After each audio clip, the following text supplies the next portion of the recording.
Hello friends, അപ്പോൾ നമുക്കിന്ന് രാത്രിത്തേക്കുള്ളതല്ല, രാവിലത്തേക്കുള്ളതാണ്. അപ്പോൾ പിന്നെ രാത്രി തന്നെ അതൊക്കെ ക്ലീൻ ചെയ്തിട്ട് കിടക്കാമെന്ന് കരുതി. അപ്പോൾ പിന്നെ മീൻ നല്ല ഫ്രഷ് മീനായിരുന്നേ, ചാള മീനും പിന്നെ 2 ചെറിയ പാര മീനിൻ്റെ കുഞ്ഞും ഉണ്ടായിരുന്നേ. അപ്പോൾ അതൊക്കെ വേഗത്തിൽ വെട്ടി കഴുകി എടുക്കണം. ഞാനിത് സ്പീഡ് കൂട്ടിയിട്ടില്ല എങ്കിൽ ഇന്നൊന്നും ഇത് കണ്ടു തീരൂല, കുറേ നേരം പിടിക്കും ഇതെല്ലാം വൃത്തിയാക്കി എടുക്കാനായിട്ട്. മീൻ വെട്ടാൻ ഭയങ്കര ഇഷ്ടമാണ്. അതുകൊണ്ട് പിന്നെ ഞാൻ തന്നെ ഈ കൊണ്ടുവരുന്ന ടൈമിൽ വേഗം വെട്ടി വൃത്തിയാക്കി കൊടുക്കാറുണ്ട്.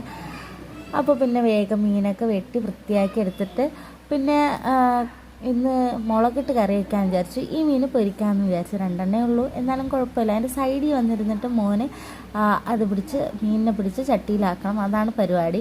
പിന്നെ വേഗത്തിൽ ഉള്ളിയൊക്കെ പൊളിച്ചെടുത്തു. ഇത് ഇച്ചിരി ടാസ്ക് പിടിച്ച പണിയാണ് കേട്ടോ. പിന്നെ നമ്മൾ നേരത്തെ ഈ മീൻകറിയുടെ വീഡിയോ ഒക്കെ ഇട്ടിട്ടുള്ളതുകൊണ്ട് തന്നെ ഞാൻ പിന്നെ വിശദീകരിച്ച് വേറെ വീഡിയോസൊന്നും എടുത്തില്ല. വേഗം വെള്ളം ഒക്കെ അടുപ്പി വെച്ചു. പിന്നെ രാത്രിത്തേക്ക് കുറച്ച് അപ്പവും ചുട്ടെടുത്ത് പിന്നെ ഇരുന്ന സാമ്പാറിനൊന്ന് ചൂടാക്കി എടുത്തു. അപ്പോഴത്തേക്കും മീൻകറി ഒന്ന് തിളച്ച് വന്നിട്ടുണ്ടായിരുന്നു. അതിലോട്ട് മീനൊക്കെ പറക്കിയിട്ട് കൊടുത്തു.